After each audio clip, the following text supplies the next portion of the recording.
Text your girlfriends, I am your girlfriends, and let them know that she's on live. When you enter the building, hashtag, I'm here for the shit, honey. This is a special installment of In My Skin with Uncle Michael Ebony. Callers, do be mindful, be respectful. That I understand that there are a lot of people that have mixed emotions and are a little upset about. If y'all missed the show on Monday, this is part 2. So make sure you share this live. I'm not coming on video, but make sure you share this live, honey, and let everybody. Negative or nasty. Make sure you let everybody know it's a tell-all story about Uncle Michael. He's gonna tell you all the tea and all the scandals and everything behind the Heritage Ball. We're gonna get to the bottom of this shit tonight. Where some people were saying, I hope you hoes are ready. With one thing or the other, and I'm still trying to figure those things out, but I'm not going to bring that up unless someone else brings that up tonight. But let's just be mindful that words you heard. So tonight we want to try to get our points across without having to do the name calling and the yelling and all of that.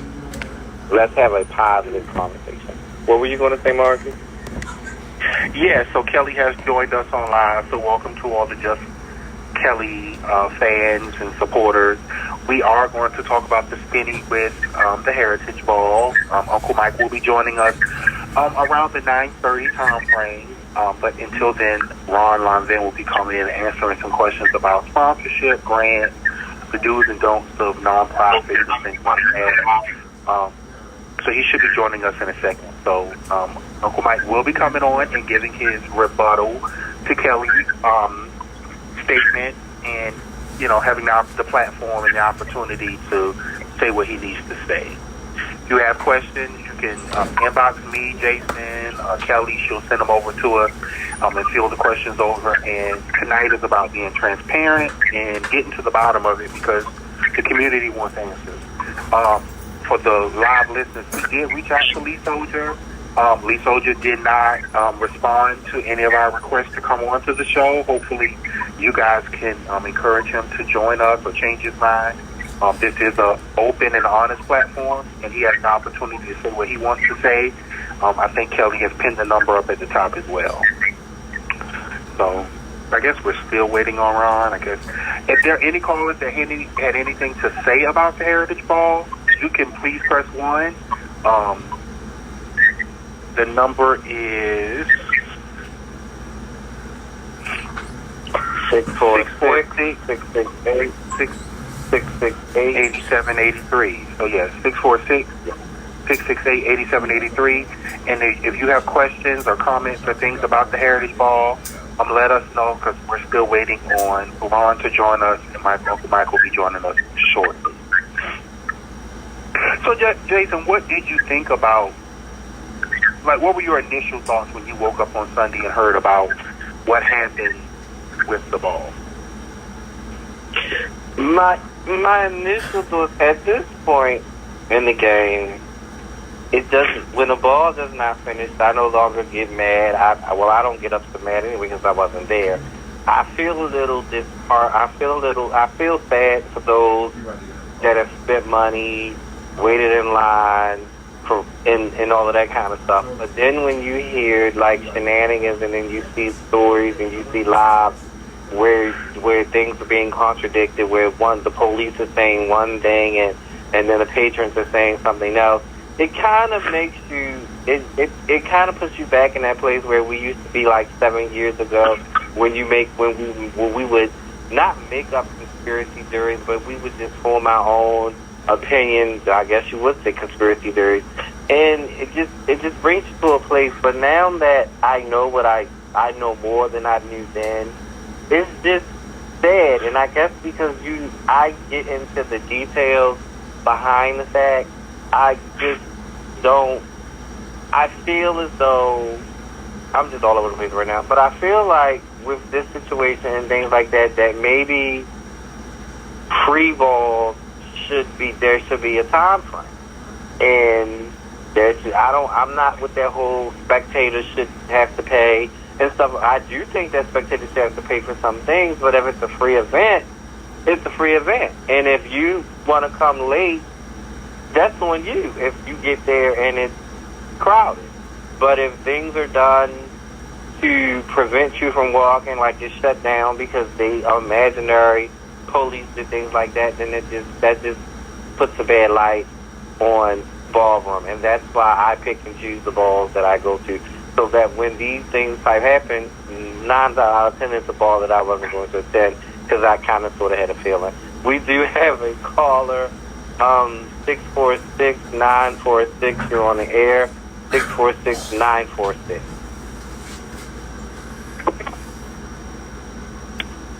Hello.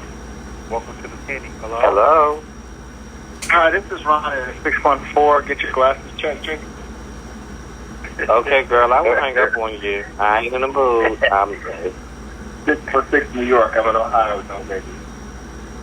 okay. Well, I am dyslexic, and I'm not ashamed of that. So, nonetheless, you know it was your number, and you press 1. Well, each one teach one. Welcome, Ron. Welcome to the show. Thank you for coming. Thank you for joining us. I know that you were in New York for House Lives Matter last week. You were able to attend the ball. You were able to attend the ball, right? You got it. I walked. Oh, you walked. Okay, yeah.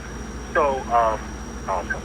So we can talk about sponsorship a little bit until Uncle Mike gets ready. I think it's important. I think the community has a lot of misconceptions about grant money, sponsorship money, free money, as they call it. And you and I have spoken a while ago about the community using this responsibly, because I think it's become, sponsorship has become the new ballroom craft in their way. Like, that's the new way of, trying to get the community. So, if you had to give us 3 things, if you had to outline this in 3 ways, like what 3 things would you want people to take away from this conversation about sponsorship to kind of maybe open people's eyes up? Okay. I think the first thing would be, Marcus, is to really change the term sponsorship, because it's not really a sponsorship. And if you go into it thinking of a sponsorship, then what happens is that denotes to the agencies that are giving the funds, that are helping or contributing, that you're in need of them. The word that I always use when I engage in these conversations of partnerships with these agencies is partnership.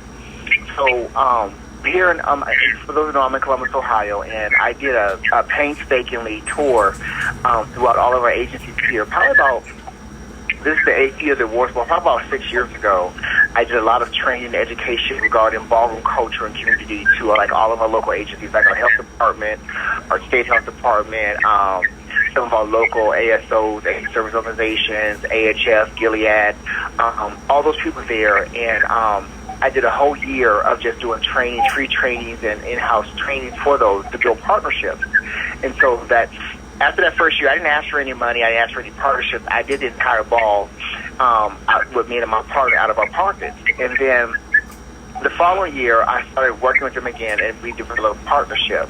And the partnership we developed was called a Memorandum of Understanding, or MOU, where this is what happens at this night, and this is what you're going to do, and this is what I'm going to do, and this is how much you're going to give me. And the other piece that you also want to make sure that you're not going to, what's happening across the country is people are going there with their hands out like these agencies owe you anything. They do have money that are earmarked for a particular population, but that doesn't necessarily mean that you're the one who's going to be the gatekeeper of those funds. I think about charitable donations. That's another thing that I want to really debunk. It's not really a charitable donation. Most of the agencies that you work with are nonprofits. So nonprofits does not have an obligation to do any type of charity organization, because that would mean they would be writing it off.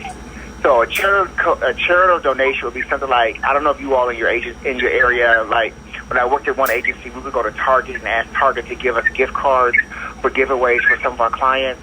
They write that off as a charitable donation because they're for-profit. So that for-profits get a tax break for charitable donations. Nonprofits do not, because they already got a tax break. Understand the difference between there?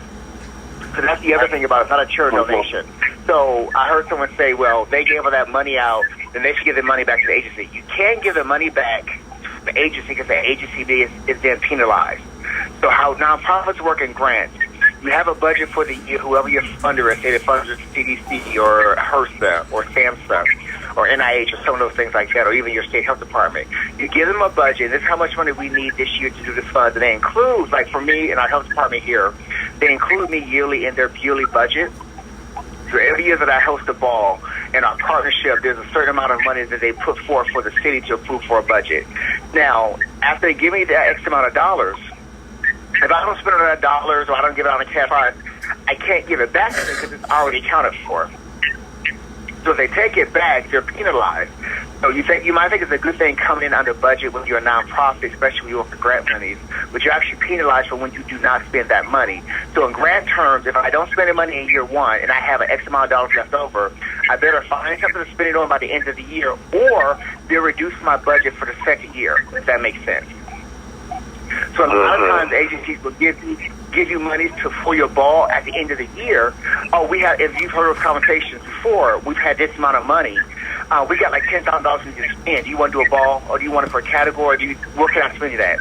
Because they didn't spend enough money throughout the year. So they're not doing you a favor. They're just not trying to get reduced funds for the next year. And those are terms they don't really talk about if you're not in part of an organization. And I think the third thing that I would say would be able to throw your ball with or without the money coming from that partner agency.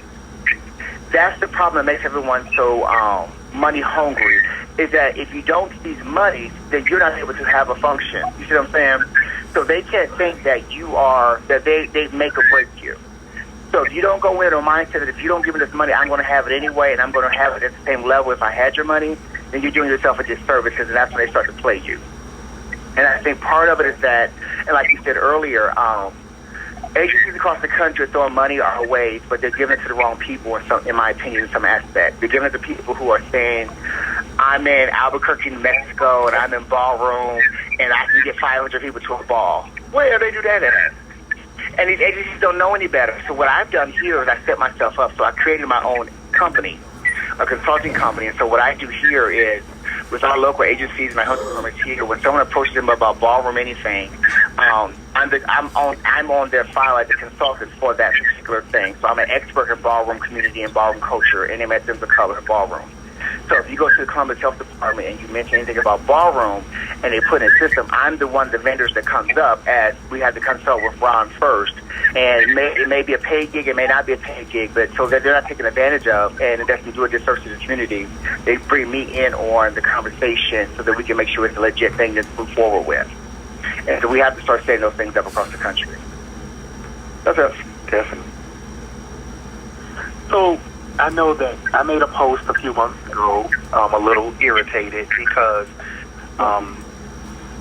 we hear of receiving large amounts of money, or tens of thousands of dollars, and we're still being charged general admission, regular admission. What are your opinions on that? And I'm talking about tens of thousands of dollars. I think that we also have to think about, and kind of like the post I made earlier when you were talking about what if you didn't spend the money, we sent your national line. Ballroom isn't really constructed to be big business yet. We haven't gotten there as a fiduciary agency involved. You see what I'm saying? And so, for instance, if I was to do if I was running the Heritage Ball and I threw a free ball for the Heritage Ball, there's a lot of work that goes into that. So just because they gave you $15,000, $20,000 for this ball, I'm still going to get paid for the work that I put into that. You see what I'm saying? So if you're a smart person, you write yourself in as your own consultant and pay yourself, just like you pay yourself at any business that you do. So my consulting firm, whenever I do a gig or anything like that, I pay myself. So I give them a price for what the overhead looks like, and then I pay myself whatever the hourly rate I'm going to pay myself, and I pay myself out of that fee. And same thing goes for ball. I think if you're doing your ball, and here's the thing about sponsorship. I think the only balls I can think of is totally free from the venue, because even though they're giving you $15,000 for the cash prize or whatever, you still got to pay for other stuff unless those things are donated. So there are still some costs that are included behind the scenes. I think we talked a little bit about it on Monday. I heard a little bit about it on Monday. Like, you got the trophies, DJ, security, insurance. There's a lot of stuff that goes behind the scenes that comes out of that fee that you get. The other thing that people don't pay attention to is that unless you have a 501c or your own nonprofit LLC, every check that you can cut in a large amount comes to you in your name. So, for instance, if you got $50,000, Marcus, and you didn't have a company, they would cut the check to Marcus Thomas. And then you get with, is it a 1090, 1099? The tax thing? I-9, something like that. It's not it might be a W-9. It's where the thing that they send you next year, taxes, where they didn't take taxes out of, you have to pay the taxes next year. That's what screws the people over. That's why you have to start incorporating this with an LLC. Because if they send it to you in your name, even though that money goes toward the ball, you still got to pay that tax back on the next year if that company didn't take the taxes out, which now more likely didn't do. And that's where a lot of people get screwed themselves. So you get all this money, and then when the IRS comes around for their piece next year, you either going to commit fraud or you'll be paying back on the money you just took. Yep. I totally agree. So,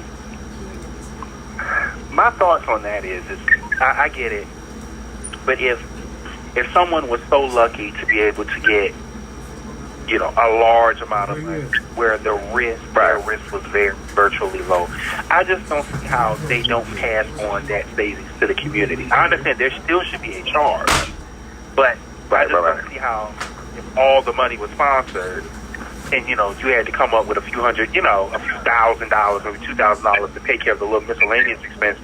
Why is the bar still $30 and $500 tables and stuff like that?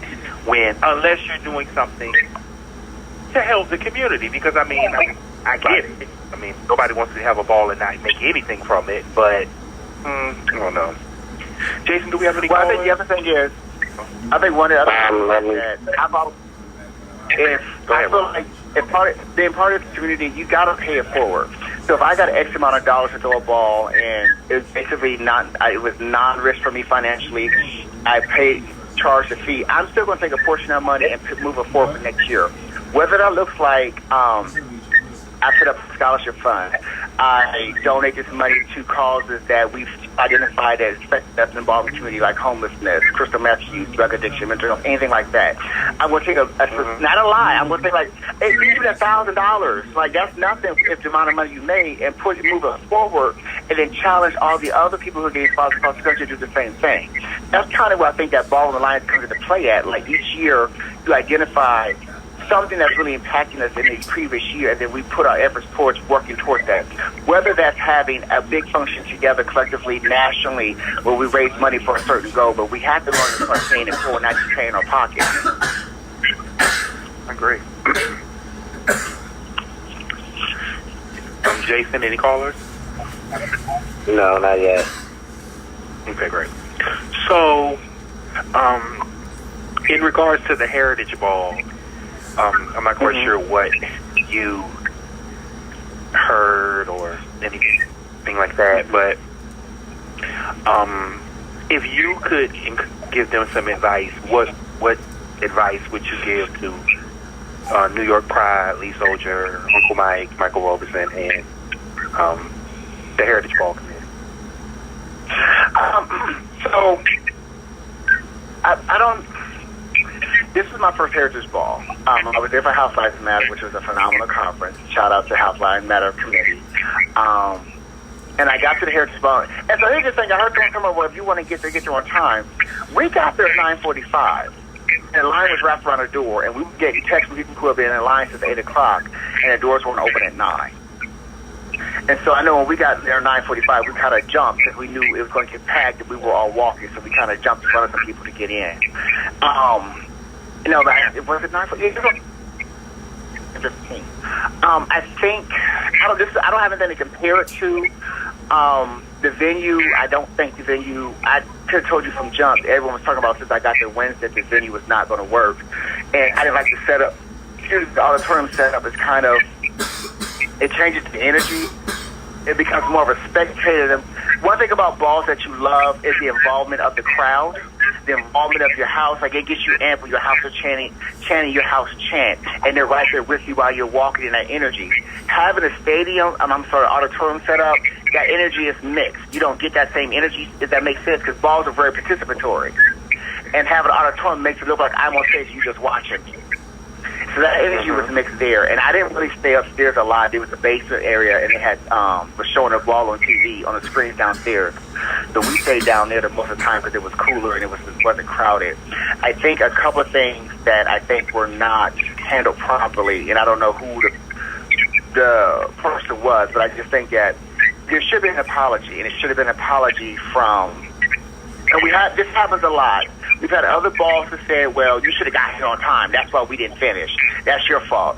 No, people were there on time, and some other bosses, like I said, if people were there on time, you just wasn't ready.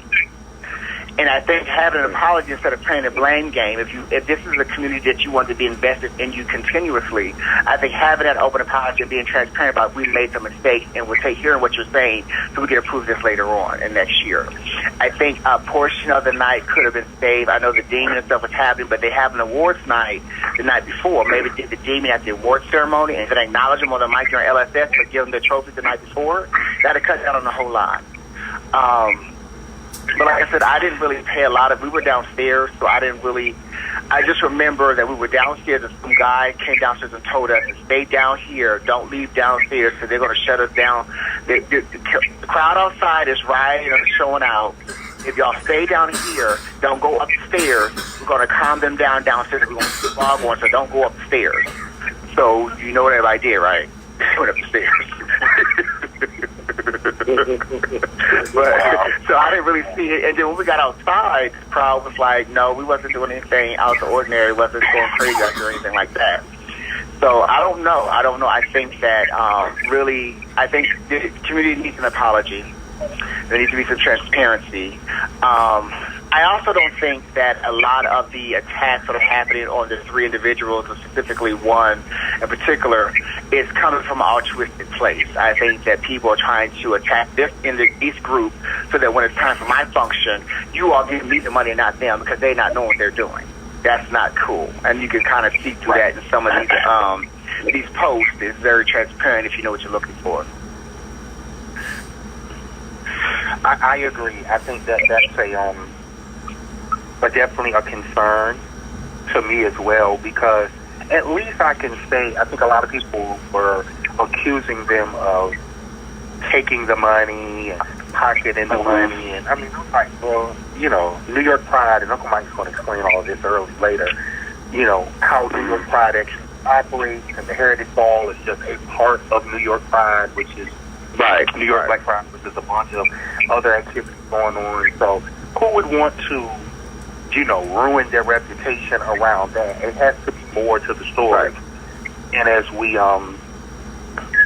know, everything you said, I agree with, and that's kind of why we're going to have Uncle Mike come on to answer questions and give his side of the story, because he's been, you know, in the community for such a long time, and has given so much. So I think it's unfair to pinpoint this.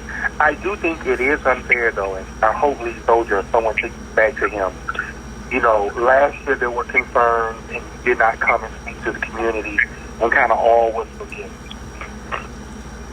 This year, there's a little bit of. I'm sorry. Go ahead.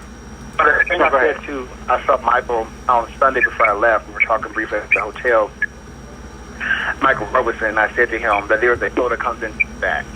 And ego doesn't allow you to say, you know, what I didn't like, there sounded like a lot of ego, a lot of this is my thing, and if you don't like kiss my ass, you ought to be back next year.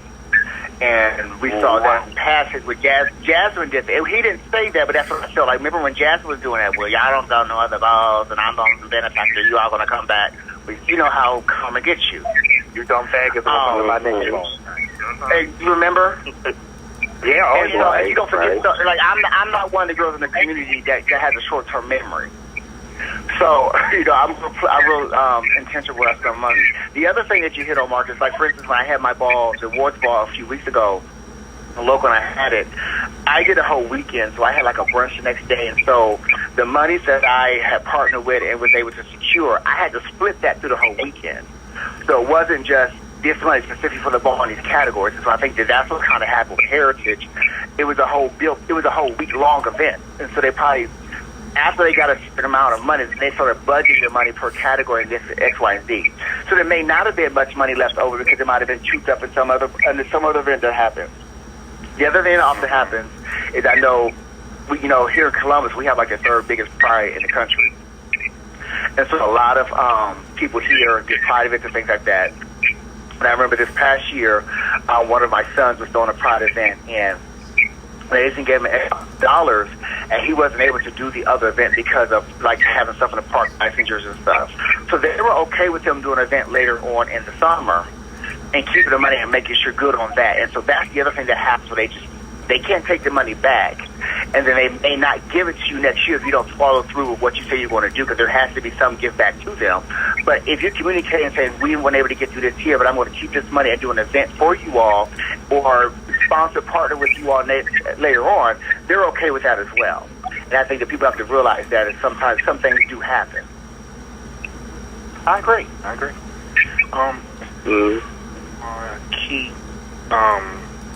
Keith, Jaisin, take over for just 1 minute. I'm going to try to make sure Uncle Mike is getting ready to call in, okay? Okay, we have a caller. Okay, go ahead. 804-740. You're on the air, 804-740. Good evening, Marcus and Jaisin and everybody. This is Kai. Hi, Kai. Hey, Kai. Hey. Marcus, I actually have a question for you about something you said a little earlier in the show, and it was really quite interesting, so I wanted to ask, can you expound on sponsorship money is like the new craft? What makes you say that? Okay. Well, I think a lot of people are relying on it to make their events happen. I mean, Ron said something that was important. If you can't do the ball without the sponsorship, then you probably shouldn't be having the ball. Same thing with, if you have to craft everything, if you have to craft your trophies and craft the venue, you can't pay for it any other way, you probably shouldn't be having the ball. But it's turned into, people have really become very cunning and scamming and kind of weird. And I'll give you an example, Kai. I've been having an event in July in Charlotte for the last 3 years, but over years. And I put together a partnership proposal. I give pretty good accurate numbers of how many people are at my event. And anytime that I reach out, I've had professional people look over my proposal. And in Charlotte, I'm told, well, that's not quite, that's not really what we're doing right now, or, it's 700 or 800 people you're expecting. That's not quite what we're looking to put our money into. And but my same proposal, like literally, I've had people take my ball out, take my name out, and replace it with their name, and they can send it in, and they get 2,500, 5,000, 10,000, same proposal, same everything. And I think a lot of it has to do with, the city that it's in. Of course, I think sometimes some places like the pharmaceutical companies focus on urban areas or larger markets, but understanding that there are needs in the community. Charlotte is in the top 20. Mecklenburg County is one of the top 25 counties of new HIV infections in the country. And so if you're not focusing on Charlotte or Mecklenburg County, you should be looking at Mecklenburg County. But so is that one of the is that one of the reasons that you say it's like the new craft? Is there anything else that they do? I mean, using a proposal that's not theirs, yeah, that's a little unethical. Sir, but I in that way, I mean, as in lying, straight up lying. If the 700 or 800 people, if I'm being honest and telling them that 700 people are coming and they're saying, well, we really can't justify giving you $1,500 for 700 or 800 people, then what are you telling them when and I'm talking the balls that are being, how many people are you telling them are coming to Albuquerque, New Mexico, or Valdosta, Georgia? You know what I'm saying? Like, there is no ball running there. And then the other thing is that on top of that, so like I can just even give you a real example here. I got a call from an agency here a couple of weeks ago, and they want to do a ball in one of the cities in Ohio that doesn't have a ballroom, that doesn't have any ballroom systems that I know of. And so a particular person contacted them and said that they were X, Y, and Z in ballroom, and they were the go-to person at X, Y, and Z, and they submitted a funding for I think it was like $5,000 to do a function there, and their past functions X, Y, Z. Everything was made up. And so had the agency not, I had worked previously at the agency, so it's one of the agencies that I consult with, had they not contacted me, and I said, well, maybe I don't know everything in Ohio, so let me call some of the other kids. You know, the younger kids, they say, oh, child. And so what happens is that so the companies don't actually know ballroom. They don't know the people in the community. They don't know what the community, they're just trying to, we got MSMs of color, that's the highest, that's a catchphrase, that's the high number that we're looking for. We can get a test. We can do some outreach. You can get us there. You're a gatekeeper. Let's do it. And then what happens is, after they do that, and so there's always some catch to it. I'm not just going to give you money. You have to have something in return. Whether that means that you have to have people sit down and come to a meeting and do a 2-hour education or HIV or PrEP. Whether that means you have to get an X number of people tested. Whether that means we have to come in and offer testing there. When you don't follow through on that part then they've gotten. And so the next year, they look at the people from the same community who are actually legitimately doing it, and they're not going to be able to get any more money because the previous year they got burned. Okay. Or they put these other stipulations on there where they have to kind of babysit the money and things like that. And so those are the things that are happening across the country. I know that Mark and I kind of experienced the same thing where a certain company, that's a national company, kind of pushed back on the ballroom involvement because of particular functions that were happening across the country, and it trickled down to the South and trickled down to the Midwest, and those functions that they were skeptical about didn't happen out here. And so I know my rep had told me that they kind of moved to another direction and things like that, and so that's when me and Marcus started putting our heads together to try to figure out what was going on. Okay, so this is definitely something that the people does not know, because I'm gagging right now. And you gagged me when you was talking about the fact that you may have to pay taxes on it if the checks are in your name, and it's a 1099-R. Yeah. I think you were talking about. That's what it is. Yeah, it's a 1099. Yeah. And so I'm used to it. Yeah. Well, not even a W-9. So W-9s means that we have you listed as consultant, and this is your tax information, and it's put that on record. So then they don't take your taxes out of it, so you get the 1099 and tax time. So as a consultant, I'm used to that. But I know when I go do my taxes with my tax lady, she's like last year I didn't do a lot under my company, and so she said, well, we need to put this under your company because you got to pay X, Y, and Z back. And I think that a lot of people don't. You get these large, unless they're not paying taxes, you get these large money, and once you submit that W-9 to that company, and that company sends it to the IRS and this is where we give this money to, it's also in our budget, you're going to have to pay that tax money back. So if you're not smart, you're going to get got. Yeah. Okay. Well, thank you, guys. You can put me back on mute. Awesome.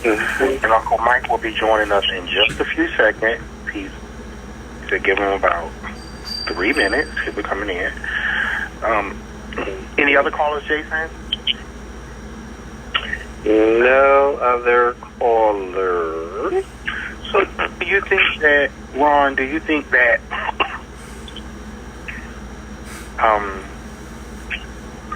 Do you think it's intentional? Like, you know, when we talk about our experience with a particular company, do you think that there are any ballroom people, groups, organizations, gatekeepers that are doing any type of collective bargaining for the community? Like, well, you know, give us this amount of money for a ballroom, and then we'll allocate it out, and we don't know where these funds are going. Because I've heard rumors of such from different groups that said, well, we've put this to the side, and, you know, you have to reach out to this person, and, you know, and then when you ask, people are like, well, I don't know nothing about it. But truly but surely, if we notice, if you go and do a little research, you'll see that these people have been sponsoring this particular ball for years and years. It may not be public, but you find out that it's actually true. So do you think there's some collective bargaining going on behalf of the community? There is. I think, and full transparency, like I said earlier, like I work with our health departments here and other agencies here, and I know that for the last 5 or 6 years, they've been given certain amounts of money for the awards ball. And so they, in their budget each year, because of the relations that you built with them. I know recently I got an email from one of the a national company that is putting together like a grant fund for different topics, and the rep has told me that this can also be used. It doesn't have to be used for traditional like HIV education and treatment and things like that. It can be used like in a ball, and it's refundable money each year. So things like that are coming down. The difficult part about that is it's really state by state and city by city based. So what I can get in Ohio or in Columbus, I may not be able to do the same thing in Indianapolis because the companies I work with have different regions. The agencies that I work with have different jurisdictions. So what you can pull in Charlotte is going to be different than Chicago. Even if it's a national agency, each district, each region has a different goal that they're accomplishing each year or whatever that quarter may present. I haven't seen anything nationally where... and there might be some stuff coming down the pike.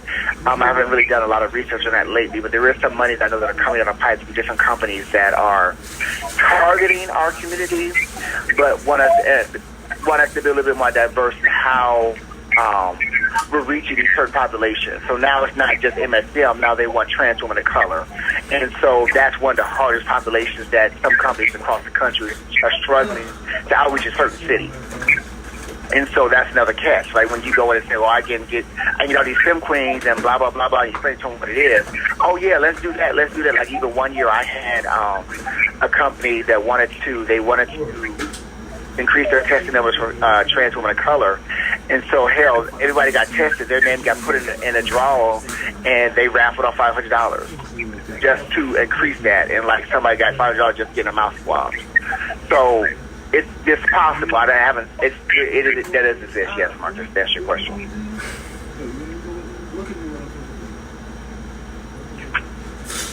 We want to thank you for coming on and sharing with us, and I think it's a conversation that needs to be continuously had in our community because, unfortunately, they view the ballroom community as one subset. And so the good, we have to take the good, the bad, and the ugly. And it's a lot going on out here. It's kind of penalizing everyone. If something bad happens, it hurts all of us. And then, for those, shout out to those who are being honest and true brokers of the ballroom like yourself, who are partnering with people and making it, mutually beneficial for them because everybody has, goals and they have, goals and targets that they need to meet as well. So, before you go, you've given us the 3 things that you want people to do. Let me ask this question. How do you think the Kiki scene has affected partnerships in regards to mainstream? It seems as though they have a lot. They seem to do it a lot better than us. Why do you think that? Why do you think that? I'm not too versed on that because we don't have. Let me get up speaker. We don't have a large TV scene. Well, we do. I don't know anything about it. I'm in my mid-40s, so I don't feel like I have no place to be there. But I think what's happened is that different subcultures in our community create their own rules when the rules that exist don't fit them.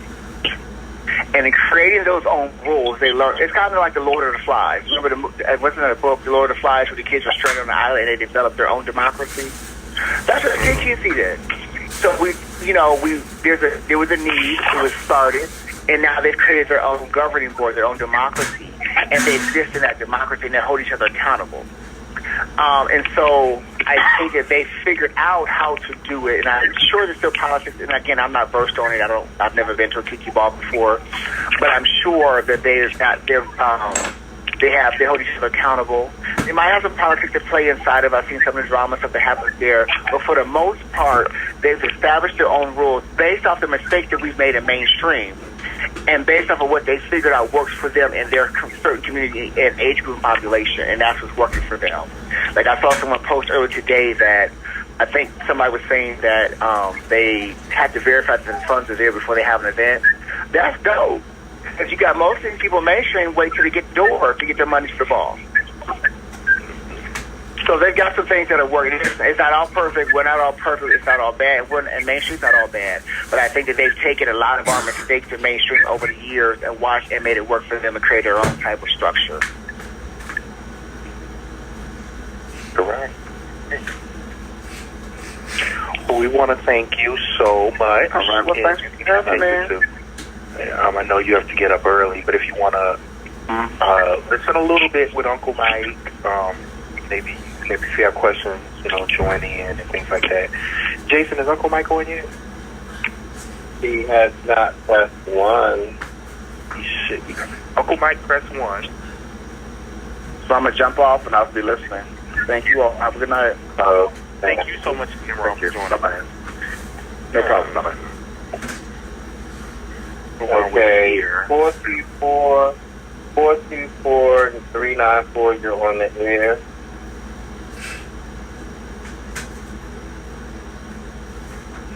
424-394. So that's the number? Yeah. Hi, Jason. It's Lala. How are you doing? Hi, Lala. Okay, Lala. I was listening in the car. I was listening on the way to the car home. So I worked at 2 different agencies. So prior to me working at my old agency, we used to allocate money because Pride season in New York, it starts from June until Black Pride, which just ended.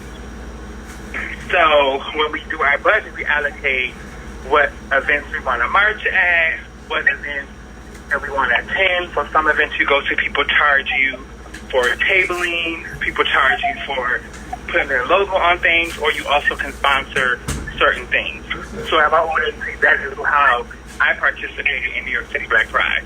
We either paid for tabling or we paid money to put into Black Pride, whatever they were going to use that. That's not what I fought for. So my new agency we're working now with the national organization, all of our funding comes from donors. It's not a city, it's not government funding, it's unrestricted funds. And it also depends if you have a C4 or a C5. So within my budget, I have money that's allocated for me to do community partnerships. How I choose to leverage that, how I choose to do that, is up to my discretion.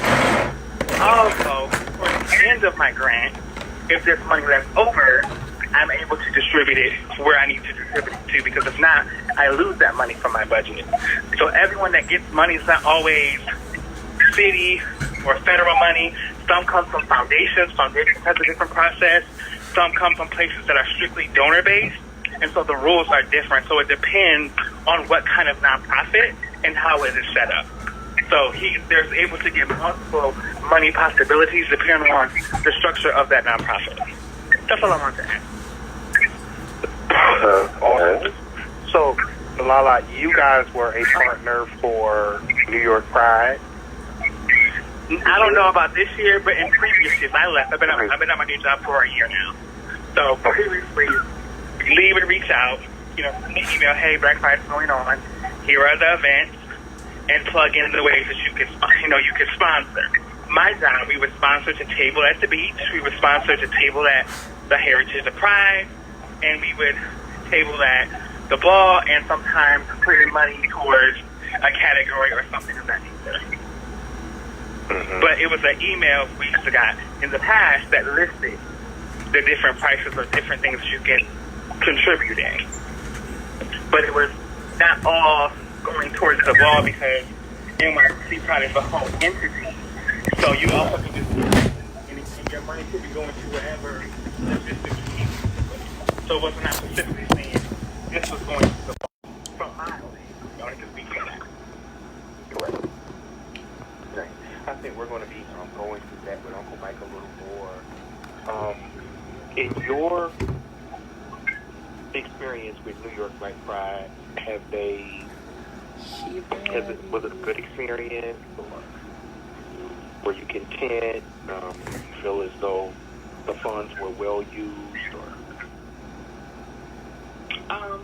when I was, well, at the time when I was there, they were there with the times where I remember the balls had finished, and the events that I went to had finished, and the events that I chose to go to were successful to me. Like, I'm not really a ball person like that. I just go to latex because, everyone's in town. It's like a family reunion. The Heritage Ball is like another similar thing. I just didn't want to go this year because of the space, and I heard the location. I have issues being crowded. So that's why I didn't go. And then once my friends texted me and told me what happened, I was like, I'm glad I didn't go. But for the events that I went to in the past, I had a good time. So, besides the ball, I had a good time at the Songs Commercial. That's like my favorite event.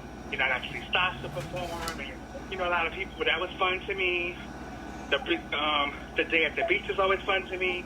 So, NYC as a whole, I think it's the only black agency we have. So I do enjoy myself, but to be honest, the ball is the only place that's always an issue consecutively. But all the other events, I've enjoyed myself. Understood. Yeah. Awesome. Thank you for joining us. Hopefully Uncle Mike's here, because we don't want to...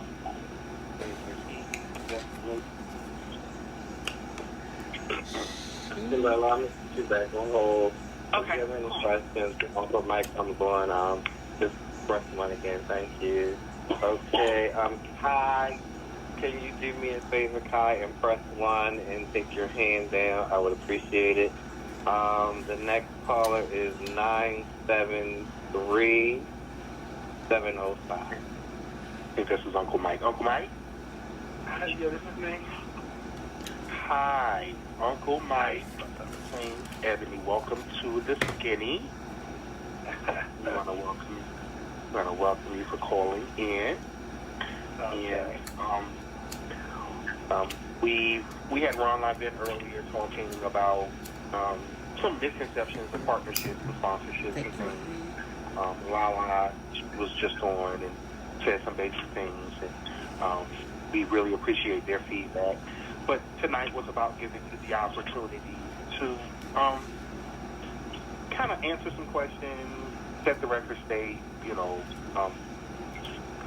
give your side of, what happened, is, the truth. And I know you and I and Jaisin have spoken, and your opportunity to speak to the community on a large platform. Kelly is streaming the show live, but she's not here. She can't mute you or anything. So we want to give you that opportunity to, say whatever you need to say in an open forum. So you have the floor. Because I can't mute okay, if I need to. Like I said, I came into the show only because of the previous show, because I completely forgot. I know you and I had spoken about being on the show over the weekend, before the actual show, and I was like, okay, I completely forgot about the show until I was 10. Wednesday nights is called The Skinny on the Just Kelly Network. All I want to say is this. Each of us, Lee Soldier, myself, and Mike Roberson, we all had specific duties in making the ball happen. I handle a certain aspect of the ball. Lee handles a certain aspect. Mike Roberson handles a certain aspect of the ball. The venue, to my knowledge, when we had first discussed it, the venue was the Hammerstein Ballroom. That was where we were throwing this year's Heritage Ball. Now, keeping in mind that 50 years of Pride, the anniversary of Pride was this year, and I think a lot of the agencies didn't really put that in their budget. And then the promises that they had made at the beginning of the year for Black Pride, they wound up having to cut it. So while we had anticipated a certain amount of money coming in, it didn't pan out that way. So where we would have gotten the Hammerstein Ballroom, which is what we had reserved, we wound up, Lee wound up going with the Gramercy Park, Gramercy Theater. It was a safe. It was a safe. It was a quick fix.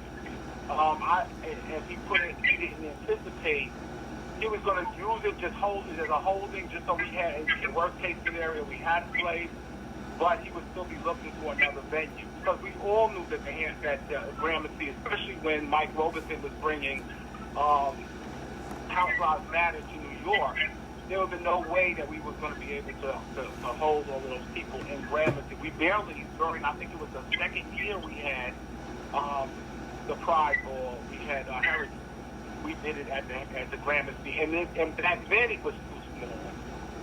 So we knew it wasn't going to work out. However, financing agencies, state agencies, private funders, cutting their funds. If somebody promised you in the beginning, they verbally commit to $20,000, and then after they start, they realize they got to go contribute, they got to do something for the 50th anniversary.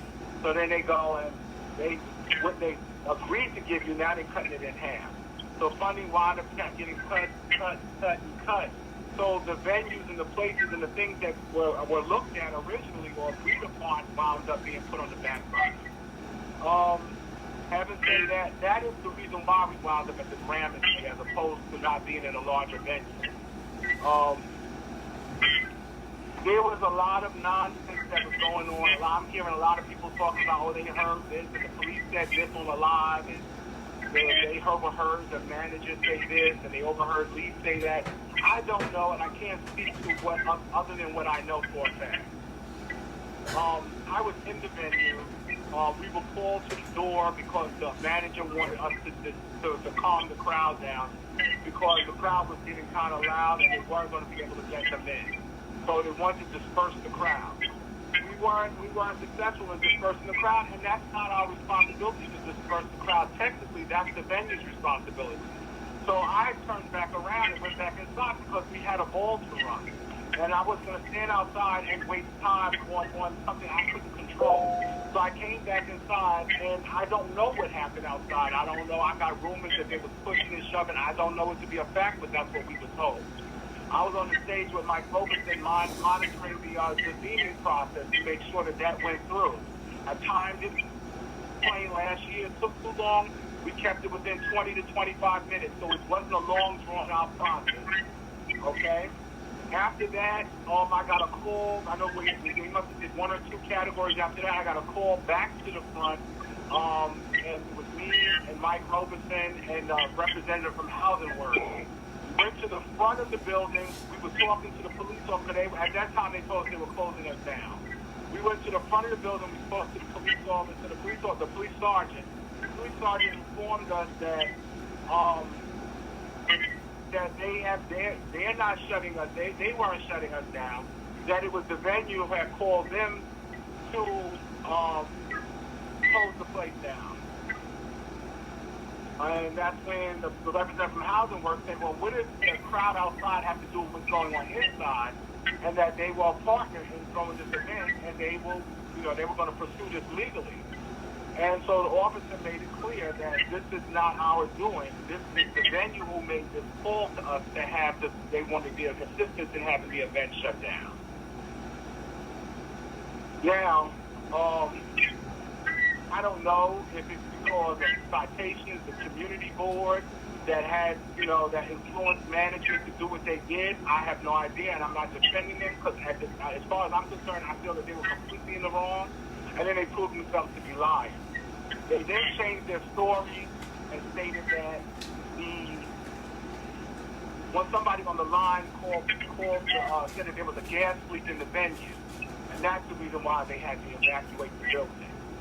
Now, like I said to Lee, there's no way on earth that could have been the case because if there was a gas leak in the building, Con Ed, the police, and the fire department would have blocked off the whole street.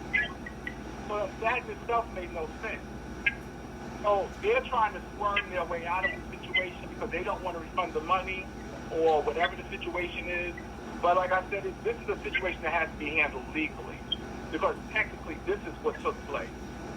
Now, all the other innuendos that somebody's pocketing money and nobody had the money, we didn't have the money to throw the event, or there was, I can't get into all that because I listened to a lot of that craziness, and I'm not going to give that any more oxygen. But however, what I will say is this: I feel like I don't have to take a read. I can take a read. I've been read since the day I was born. I can take a read. It does not bother me. But I don't like malicious, and I don't like attacks made upon my character if it wasn't true. You don't have to slander me if you don't like me. It's okay. I can deal with that. You don't have to slander me, though. You don't have to make up lies about or make up false scenarios. That you don't have to do. I get it. It's the second year that this is taking place. I get it that people came to the ball and the ball ended without people getting their categories out. I get it. Trust me, it's frustrating. It's no more frustrating than going out of town to a ball and you paid $35 to get into, and they end after the second or third category. And every major house, every city has experienced that. But this was something that was beyond our control. However, I will, even though my partners aren't on this call, I will, because my name is on there and it's attached to it, I will at some, and I will in a semi-limited capacity, but I will take part of the blame for being in a small event. And I can understand me being linked to something like that because of the Ebony ball, that people still have harbor resentment from that. And I can understand, but if I came from across the seas overseas and I came and spent $300 a night in a hotel, I'd be upset too if I couldn't get in. I understand that. I'm not unsympathetic or empathetic to that. Trust me.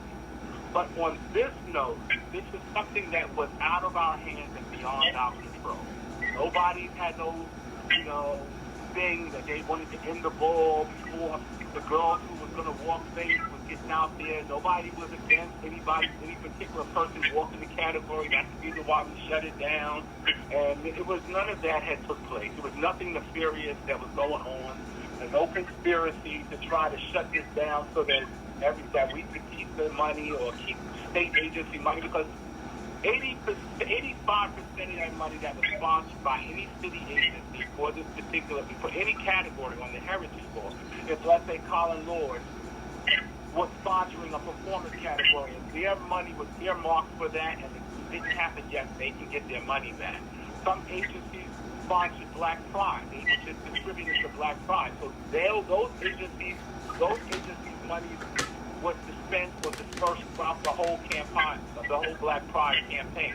They can make an argument if they'd like. They'd have to deal with Lee. But anybody who specifically was sponsoring the Heritage Ball will get their money reimbursed to them. That is protocol. That is how it goes. If you're sponsoring a particular event and the event doesn't go through or doesn't carry out, or whatever the situation is, whatever your contract is with the promoter, which is Lee Soldier, then they have to deal with Lee. Lee will have to reimburse them their money. There's no such thing as anybody pocketing money unless that agency has specifically stated that you can do whatever it is that you want, that within your preview or purview for that particular event. So Uncle Mike, you said at the beginning of the call that you, Lee, and Michael Robeson had different assignments for the sake of transparency. Can you tell the community what your role was, what Michael Robeson's role was, and what role he played, just so maybe they'll understand kind of how you came together and what role you played? Oh, okay. It's really simple. How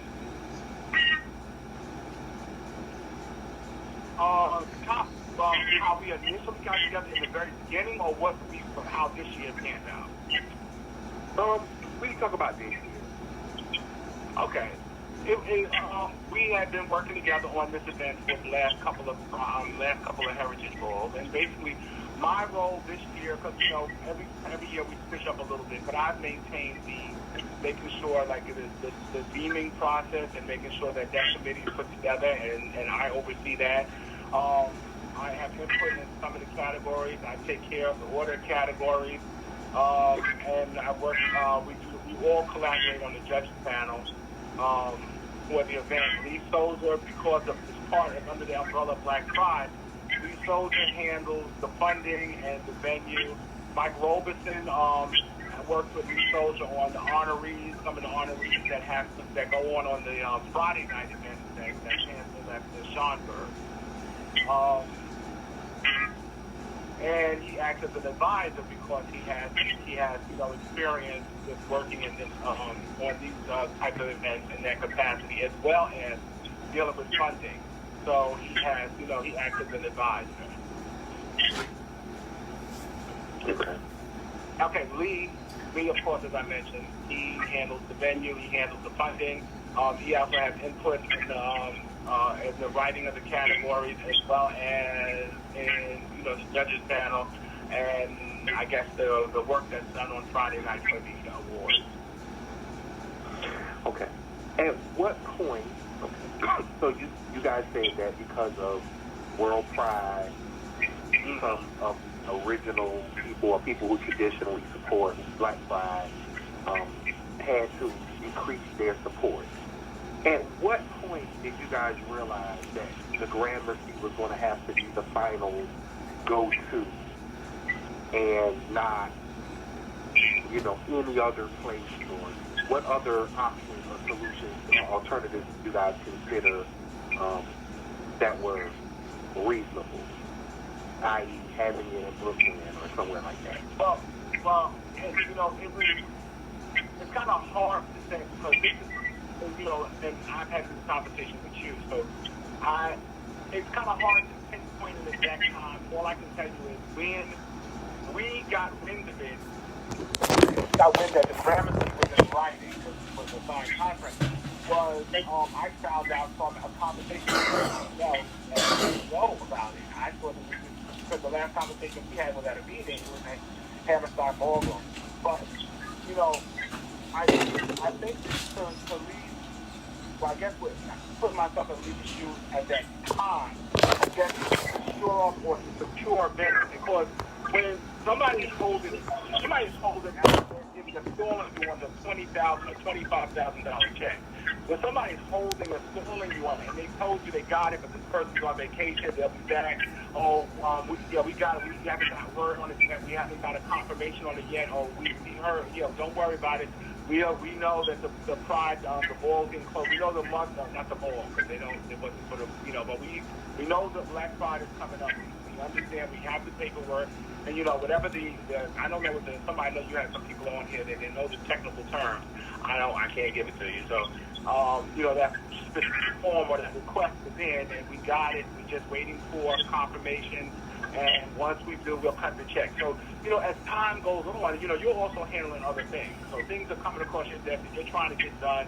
You're trying to secure vendors. You're trying to make sure the other things, because it's not you're handling more than just share this live. Invite your girlfriend. At large. So you got all these different things coming across that you've got to handle at the same buffoonery. time. And go back to make sure that the heritage is being, the person who's handling the particular funding that you need for the venue is coming through, and then that is holding you up. Then you finally get a, okay, we're not going to do the 25, but we're giving you 15,000.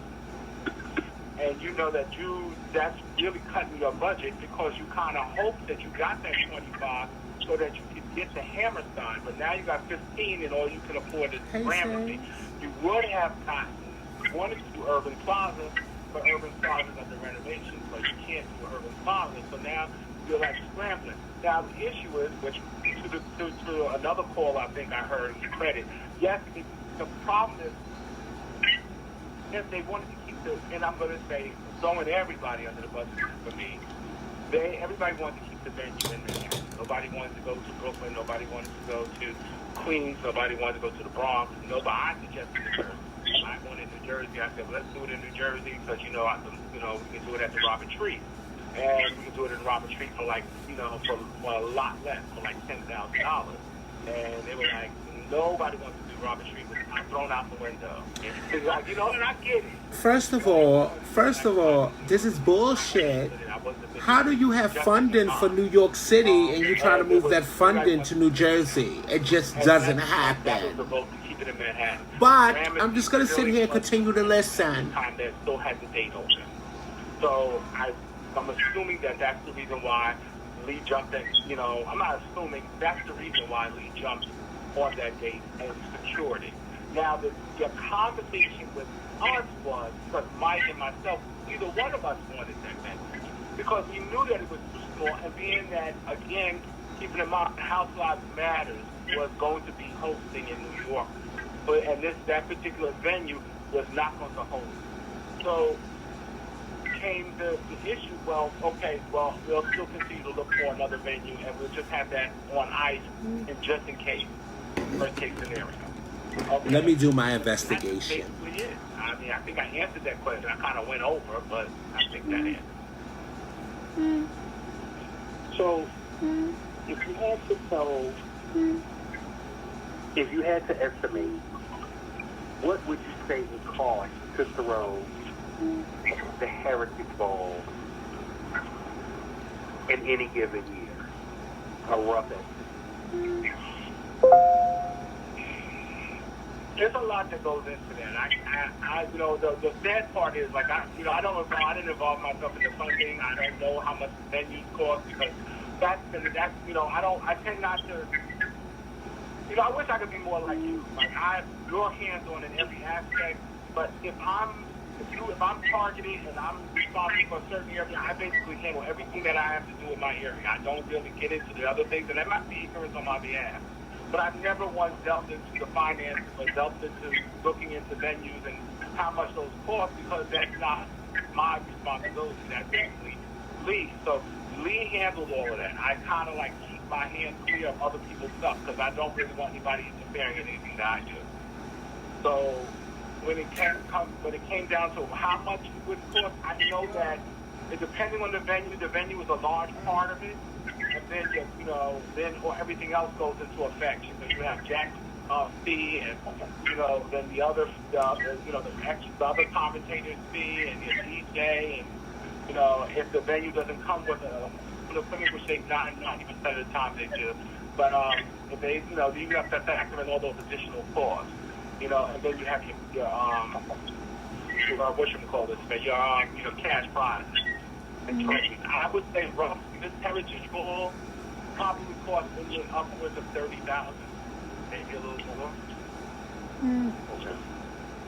Keeping in mind that you had $15,000 in cash that had to be given out, not including the XPs and the DJ's costs, and not including any additional costs that had to go into the promotion of this bowl, and securing certain things that needed to happen, have for this bowl. So I would say, maybe the high 20s, low 30s.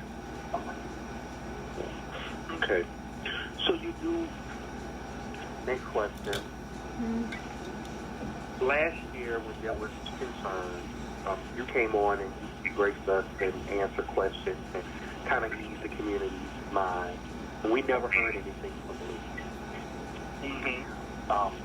Lee is the executive director for Black Pride, correct?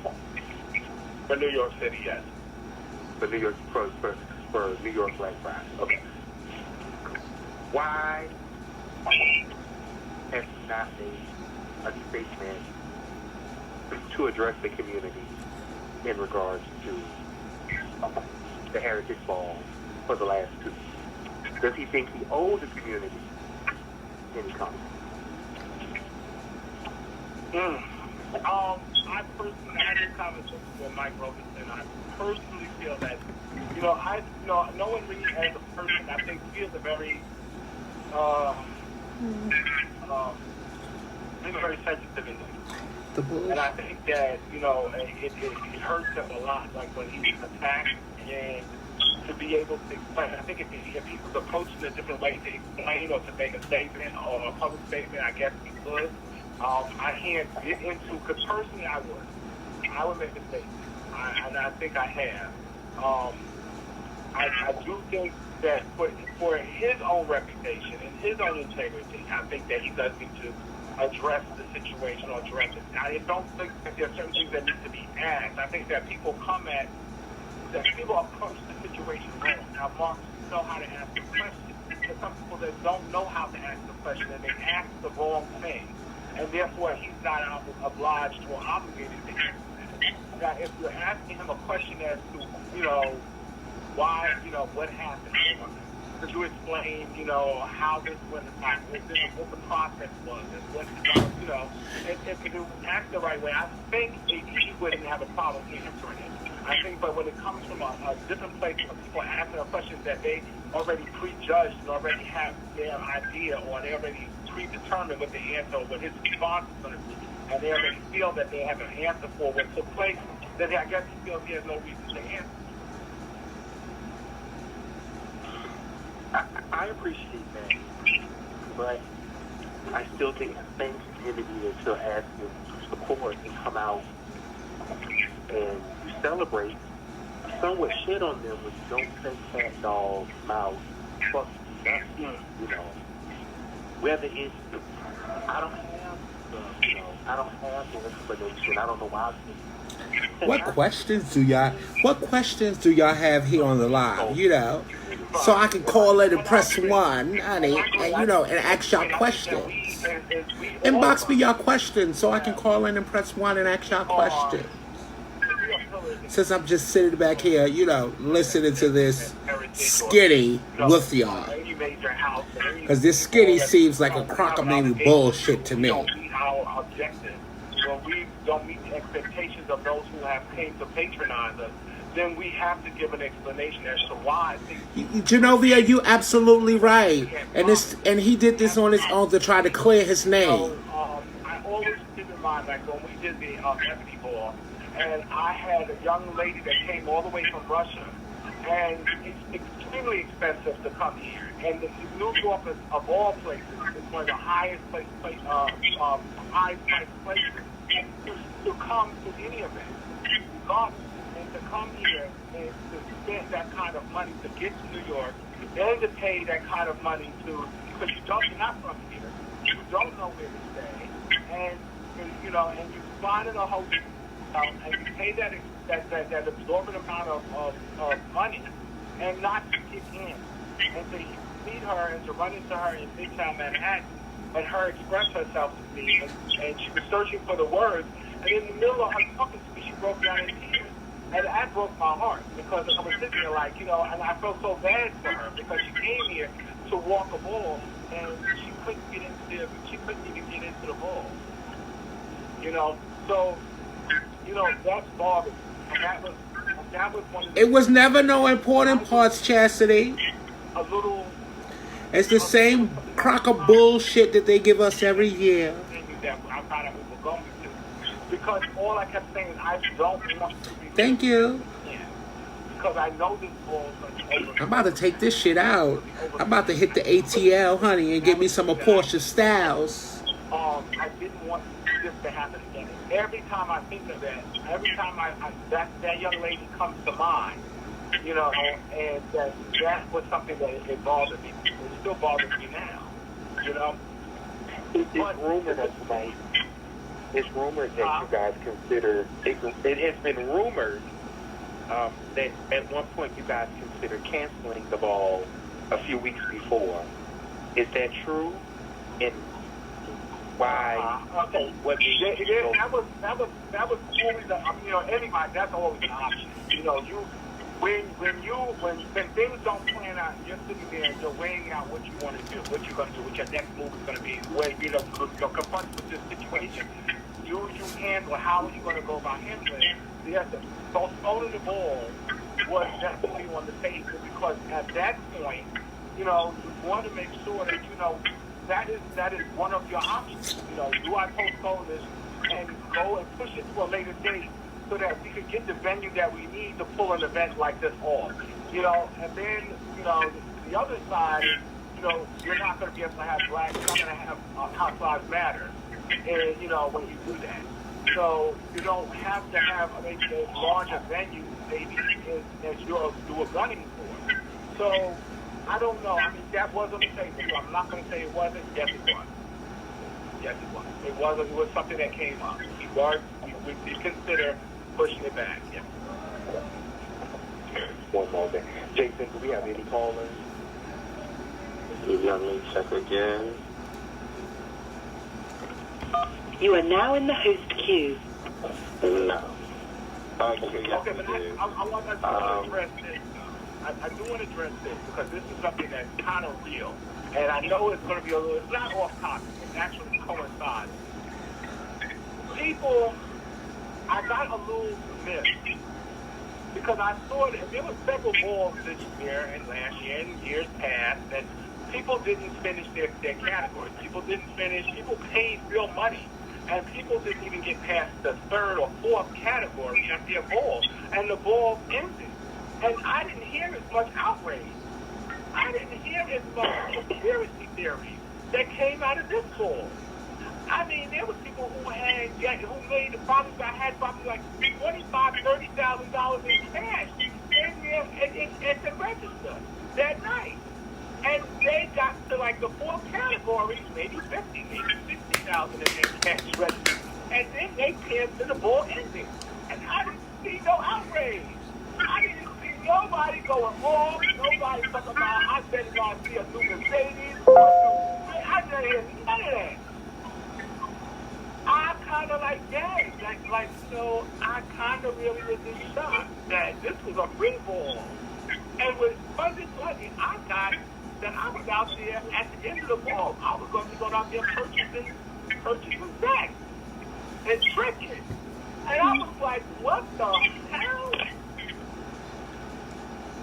So, right, that's something that we needed to address too. So, Uncle Mike, for the record, are you... Jaisin Haynes, I have pressed 1. If you don't bring me on right now, I'm logging into the switchboard and I'm busting through this motherfucking show, Jaisin Haynes. So bring me on now. I'm being nice and being respectful, and I press 1. But if y'all don't bring me on, I'm logging onto the switchboard and I'm busting through this shit with my intro music and everything.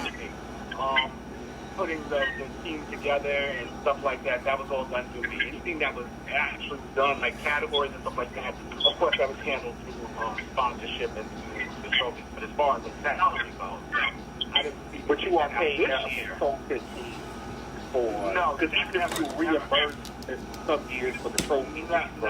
No. But you never received a consultant fee for... Never at all. Not one dime. Not Mike Roberson. No, we actually. Now, you know what? Let me speak to what I know, because I can't talk about somebody else. I can only speak to what I know, because I don't want anybody to come up and say, well, that's not true. I can only speak about me. I'm pretty sure I can speak for my end for. I don't really obviously you guys this, so I'm sure you have to. Jason, I'm on the board, Jason. How that works. No, I have received not one dime. Everything I have done has been out of my own pocket. I don't know. I don't get financing. Now, this year, however, that's where it comes different. This year, I'm trying to be nice and be respectful, guys. I'm trying to wait for them to bring me on just like any other caller. In which I turn. So don't round me up, guys. But if they don't bring me on soon, I'm coming through. Other special things like for the tables and stuff like that to get back to them, because I really appreciated what they did, because they gave up so much of their time and whatnot, and they helped me out a great deal. So, but no, I've never received a dime. I've never received any pay or any stipend or any consulting fee, although I was given something this year in the form of a check, and that, of course, got turned around and used for the people who have helped me, assisted me. That sounds great. If you don't mind, we would like to open up the lines to a few callers. We hope that everyone is respectful, and we do reserve the right to hang up on you if you try it. but Uncle Mike has recently decided to entertain and, kind of feel some of the, give feedback to the community and answer as much as he can in absence of Lee not being here because I just have personal feelings. I feel there should be Lee on the phone as well without it, with no shade at all. So, Jaisin, with that in mind, can you take the first caller? Okay, 212-862, you're on the air. So I was really nice and I was really respectable tonight. And I sat here and I didn't come bust through the lines. But first of all, I want to say something. I'm gonna go from the end to the beginning of everything that I just sat here for the last hour and I heard. First of all, a hit dog will holler, okay? Because I never once mentioned anyone's personal name about anyone going on Jack or Adam for Adam buying any boys. I said they. And when I mean they, it's a collective whole of maybe all of them. So I never once mentioned anyone's name and slandered anyone's character.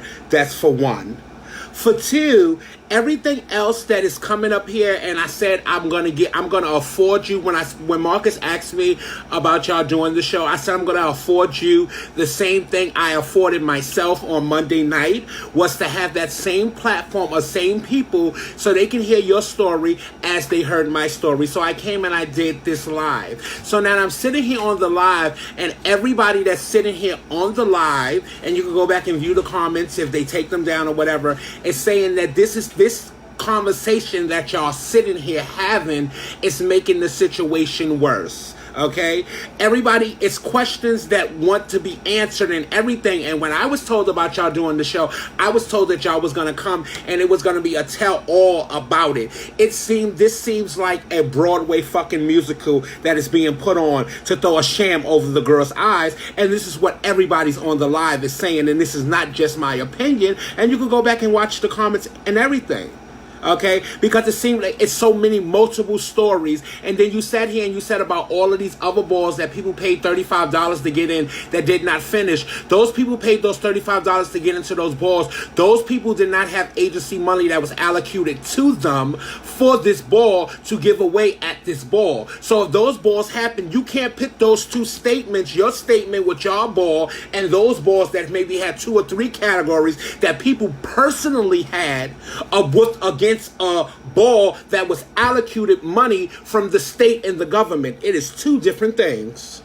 So we're not going to sit here and do this crockamamie politic bullshit. But if Marcus want to sit here, go ahead. Go ahead. First of all, this is not cockamamie. I don't know where. I'm only telling you what the viewers are saying. I'm telling you what the viewers are saying. I'm going to tell you what I stated was the fact. Now, if you don't want to accept the truth, then that's just your prerogative. If it makes it more salacious for you to feel that they took the money or somebody took the money and they put it in their pocket and they went off and they went and created this big, wild, crazy this scenario, then that's fine too. Believe what you want. But if you ask me to tell you the truth, I gave you the truth. Well, I know. Well, I'm going to... Go ahead. How it's choosing to be interpreted. How you choose to interpret it, that is up to you. I told you, brought in to do my job. My job was what I did. As far as finance goes, I had nothing to do with the finance of the ball. Those are facts. What went on with the money, what went on with the finance, that's a question you must ask, Lee. Well, we can't actually. Well, I can't. Well, I know I can't ask. I know I can't ask Lee Soldier. I can't ask Lee Soldier that question because Lee has blocked me on Facebook. But what I'm going to do for everybody in the community today on this live is I'm going to give y'all Lee Soldier's phone number, and we can all call Lee Soldiers, and everybody that's watching this live and will watch this live can continue to call and text Lee to find out what happened with the money, because I guess it must be something with me, because I did the same thing. I did the same thing I did last year with the ball, at the ball, and after the ball, and I didn't get blocked from Lee Soldier. But this year, we got a lot more money that was taken this year, and Lee Soldier blocked me on Facebook.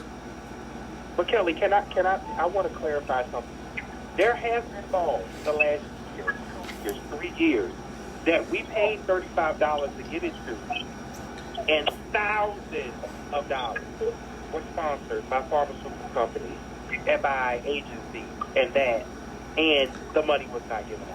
Oh, well, then I guess y'all not, well, Marcus, I'm going to have to stop you, Marcus, because like I tell everybody, and I've been saying it for years, Miss Thing, bitch, on the show, Miss Thing. Bitch, y'all think I'm the motherfucking bitch, Miss Thing. No, I'm not the bitch, Miss Thing. I'm not the bitch. Marcus, Jaisin, and Amaya, and the whole cast find out the tea, Miss Thing, bitch, and they bring me back the motherfucking tea, bitch. I'm just a bitch that know how to put my antics and my stunts to it, bitch, and sell it to you motherfuckers. So Marcus, Jaisin, and Amaya, y'all dropped the ball because y'all didn't give me all of that. Well, I'm gonna just say this. On my situation, now I don't read the people's posts or people commenting, and they feel that there's somebody that they feel that I'm lying to them or whatever situation is. To be honest with you, I can't change your opinion. That's your opinion. You asked me for the facts, I gave you the facts. I don't know anything other than what I just told you. Now, what the police told us is the same thing, obviously, that y'all had on your live too. They were not brought there. They were not brought there to shut the ball down. They were brought there for crowd control. Then they was told that the venue was, we were told, me, Mike, and the person from the representative from Housing Works was told that they were told by the venue that they wanted this event to be shut down. Okay? So again, my name is not on the contract. Black Pride and in defense of that, the contract. In defense of that, Uncle Mike, I will tell people this so he can block me at this point. I, Marcus Escada, am in negotiations with Live Nation right now to contract a Live Nation venue on July 11th, 2020 in Charlotte. Before I sign any contract with Live Nation, they're going to tell me why the ball, August 17th was shut down, because I'm not taking my $15,000 to a venue, and then they have the culture of putting ballroom out. So whatever answer, and I'm sure they want this business because they called me when we were across the street from World this year and said, please come have your event over here. So if he's lying, if this is not the truth, if the ball hasn't been the billboard, you will know that what happened. Well, y'all can put me back on hold. I just posted Lee Soldier's number on this live since he blocked me on Facebook. Everybody that's out there can call and text and keep calling and texting and find out what happened to that $13,050, because it was $14,000. It was $14,050, but he gave Jack $1,000, so it was $13,750. Y'all can keep calling to find out what happened to the coin and texting and everything since I'm blocked on Facebook. Oh, I'm here for the motherfucking shit. It's a motherfucking skinny Wednesday, but it's also a motherfucking petty Wednesday for me too. Y'all have a good night. I'm just listening.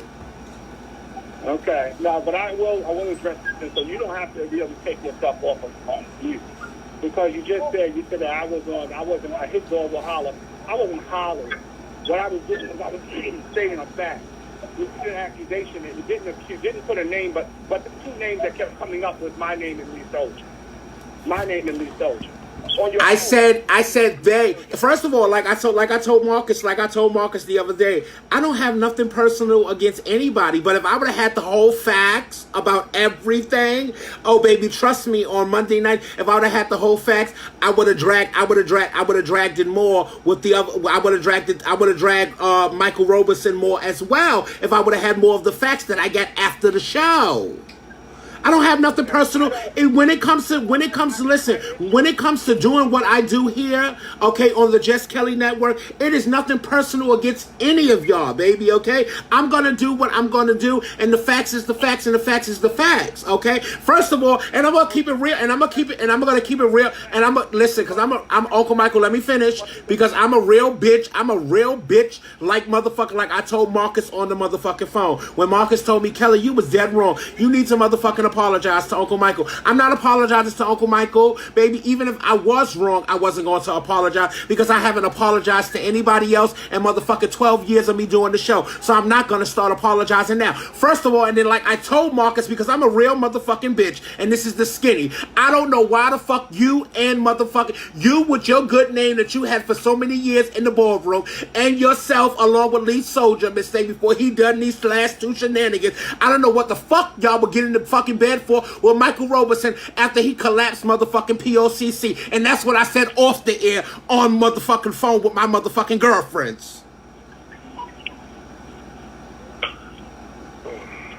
Well, I'm not going to get into it, Mike. Hey, exactly. So, and that's what I said off the air, and that's what I said off the air with my motherfucking girlfriend. I'm a real motherfucking bitch. Because I have been through the whole thing with Mike Roberson and PLCC, where I was part of PLCC. So there's a difference. I know different aspects, and half the people are going around on innuendos and what they heard from other people about what went on in PLCC. It's really easy to go out from the outside because somebody told you that somebody pilfered and stole money and ran out the door with it, and you automatically believe it because it sounds good to believe that. Because we want to believe negative shit about somebody, we want to believe the positive. So nobody said anything. Listen, at the end of the day, I'm talking about how my conversation. See, I'm a real bitch. Okay? I'm a real bitch, okay? And I tell this. Was the head of POCC and Angie died. It was wrong for Mike Roberson to take POCC funds to help bury Angie. Yeah, it was wrong because that's not the purview of his agency. But see, let me tell you something. See, the difference between me, the difference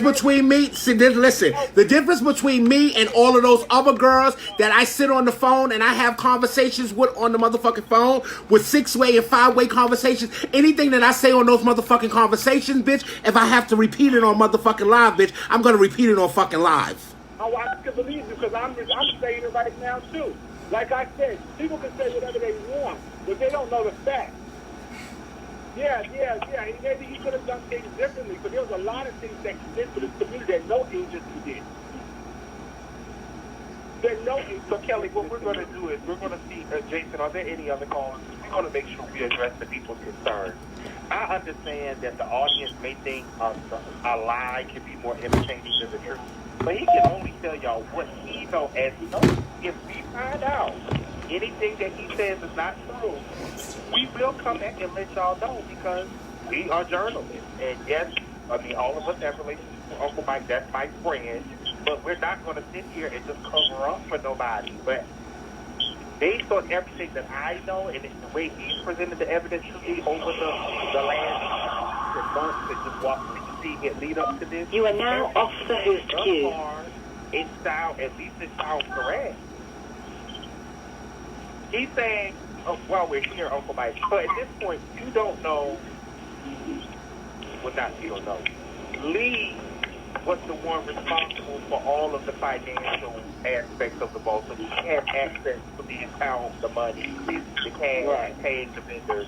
So he would be the one, he would know where you are now in the host queue. Every last check that comes in, it comes through funnels to Black Pride. Black Pride is who finances the Heritage Ball. So everything that comes in, all grant monies, nothing is coming to unless our agency is specifically targeted for heritage, the Heritage Ball. Everything is going through Black Pride. But let's say, for instance, I hate to be talking about Colin Lewis, but it's the only thing that's coming to mind right now. But if Colin Lewis says I'm sponsoring $2,000 at the Heritage Ball, okay, then that is specifically earmarked for heritage. If Housing Works says I'm specifically sponsoring or I'm putting $3,000 or $4,000 towards heritage, then that is specifically for heritage. If they're going through Black Pride, then that could be dispensed so many different ways. There's the awards dinner ceremony on Friday. There was the meet and greet on Tuesday. There were so many different events that took place. That Holy Stone for Marsha was another event. So all those different events were through Black Pride. The beach party on Sunday, that's all done through Black Pride. So if some agencies, some state-funded agencies gave $10,000, $15,000, $20,000, that was spent among a lot of the different events that took place. You got the artists that are performing song for Marsha. Those girls didn't come up here and do this for free. They are paid to lip sync and get out. They're not going to sit there and do it for free. All I want to say on my last statement that I gotta say is, I had the BBB Part 2 this year that was fully funded, honey, okay? And I had more girls at the function this year, bitch, okay? And I ain't walk away with shit, bitch, okay? But when I had the BBB Ball 2 years prior to that, baby, and none of the girls came and walked none of those categories, I walked away with $9,000 of government motherfucking money, Miss Steak Girl, and I ain't have to give it back. Okay, but you see, all right, so now what you just said, and I'm not attacking you on that, but you just said you took $9,000 from the agencies and you reading Lee Soldier. I'm not reading. Nobody came. Nobody. I didn't take it from the agencies. Nobody came to the ball. Nobody walked the categories. The categories that was walked was paid out and they was given. Nobody else came and walked any of those categories. And I didn't have to give that money back. Nobody came. I was there. The whole event happened. Every category was called. The girls didn't come and walk. And I'm not saying that Lee is keeping any of that money, because I'm pretty sure Lee is going to, like how the work wants their money. And I'm pretty sure the other agencies, because of the firestorm that's created, is going to probably want their money back too. So I'm not even talking about that. But I'm saying that right there that you just said, that was if I'm correct, all of your audience was sitting there attacking, saying, where's all the money? But no, it's a difference. It's a big difference. It's a big difference, Uncle Michael. I called every category. The people that did not walk those categories, okay, those other categories, that money went home in my pocket. Y'all did not call but 3 categories this year. 6 last year, 3 this year. Okay. So each year, it seems like the numbers are declining. I'm with you on this, but I'm also seeing a double standard. How's it a double standard? Uncle Michael, how's it a double standard? I was in the building from 2 o'clock to 10 p.m. I started my ball 2 years ago. I had a whole hour intermission for me and MC Deborah to get ready, and came back and called every category. Nobody walked any of those categories. It's a difference from what y'all did into what I did. I called the category. I wouldn't have Uncle Michael, I wouldn't have a problem. I wouldn't have a problem with any, I wouldn't have a problem. Listen, I would not have a problem with you, Lee Soldiers, Michael Robeson, keeping a motherfucking dime of that motherfucking money. If it was $14,000 left at the end of the night and all of those categories was called, I wouldn't have a problem with anything that y'all did with that money. The problem is that we went from 6 categories last year to 3 categories this year for you to come here and say y'all shortened everything and made it 25 minutes for us to still be sitting here going through the same thing. Okay, and I don't understand how y'all dealing with these crooked people and everything, and then y'all knew prior in advance, months before, that it was not gonna happen. I knew on Thursday night when I seen the House of Yes. I told all my kids, you need to be at that ball by 8:30, because I seen the House of Yes and it was super packed more than it ever is, and y'all not going to get in the ball if y'all not there on time. I knew this. I knew this when I decided that I was going to walk that category, and Caesar sent me the clip from when y'all had it 2 years ago, and I seen the size of the venue. I knew 3 months ago that venue was too small for this place. But y'all still went on. Y'all still, yourself, well, not you, because you said you don't have anything to do with the venue, Michael Robeson and Lee Soldier. But I'm not even going to blame Michael Robeson, because Michael Robeson had a conversation with Jack about trying to allocate the money towards the awards ball and sponsor with Lee Soldier with the awards ball and not have that place because it was too small. So y'all 3, as a collective whole, let Lee take control over this place, knowing that it was not going